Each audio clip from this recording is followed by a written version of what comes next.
Alors notre grande exposition printemps-été qui va couvrir la haute saison du musée des 24 heures du Mans, elle est dédiée à une marque automobile française, Alpine, et à un homme qui est Jean Rédélé, celui qui a créé cette marque, a voulu l'amener justement sur le circuit des 24 heures du Mans pour faire renaître un peu le prestige automobile français. Alors l'exposition rend d'abord un hommage à Jean Rédélé avec deux voitures. La première, eh bien, c'est une des deux voitures que Jean Rédélé a pilotées aux 24 heures du Mans en 1953. C'est une barquette sur base mécanique Renault parce qu'il a d'abord été un pilote au Mans avant de devenir le créateur d'une marque automobile et le patron d'une écurie de course.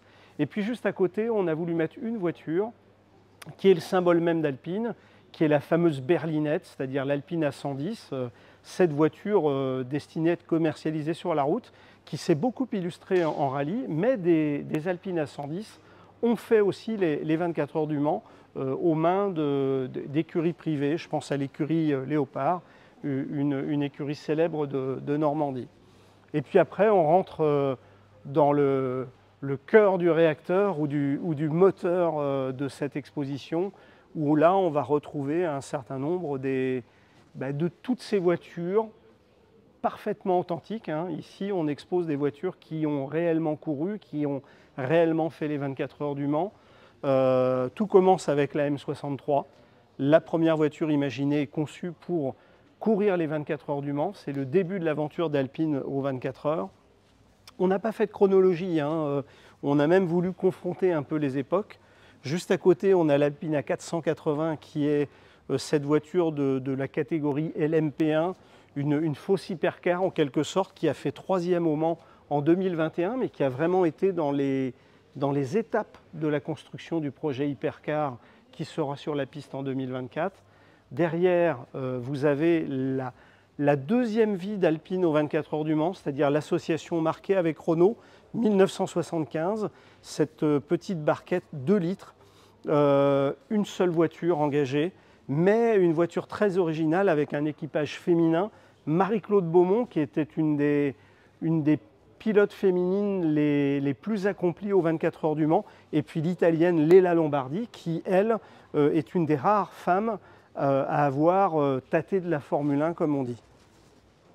Si on continue l'exposition, en face de nous, nous avons l'Alpine A210. C'est probablement le symbole de la présence d'Alpine aux 24 heures du Mans dans les années 60. Ce sont des voitures qui se sont illustrées en 66, 67, 68, 69. La voiture qui est là est celle qui, en 1969, était pilotée par un duo de pilotes skieurs, Bob Volek, qu'on connaît bien au Mans, puisqu'il a fait une grande carrière automobile, et puis le grand champion olympique de ski français, Jean-Claude Killy, qui a été, en 1969, pilote aux 24 heures du Mans. Ça, c'est le petit clin d'œil au jeu. Derrière, on a, toujours en associant le passé très ancien et le plus récent, la LMP2 Alpine, chère à Philippe Sino et Signatec, qui a permis à la marque de remporter un premier succès dans la 3e vie d'Alpine au Mans. Donc c'était cette victoire en catégorie LMP2 en 2016. Et puis si on se retourne, on va toucher le Graal, on change d'ambiance, parce que devant nous, on a une authentique voiture gagnante des 24 heures du Mans. Il s'agit de la Renault Alpine, qui gagne l'édition 1978 des 24 heures. Didier Pironi, Jean-Pierre Josso, 2 immenses pilotes français. Et puis un des plus grands duels de l'histoire des 24 heures, c'est Porsche contre Renault. Porsche gagne la première manche en 77, et puis Renault et Alpine, enfin, touchent le Graal en remportant la victoire avec cette voiture authentique, c'est la vraie, la bonne, en 1978.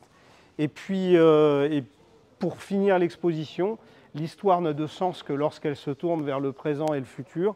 Eh bien, la toute dernière voiture qu'on voit découvrir dans l'espace, eh bien, c'est l'A424 Beta en l'occurrence. Là, c'est la toute première, la voiture de présentation et de développement, mais il s'agit de l'hypercar que l'on va retrouver sur la piste de l'édition à venir des 24 heures du Mans, et qui va se battre avec les Ferrari, Porsche, BMW, Toyota et tous les autres Mais en tout cas, c'est une voiture magnifique, au bleu de France, et qui devrait ravir le cœur du public français, d'où le nom de cette exposition, Esprit Tricolore.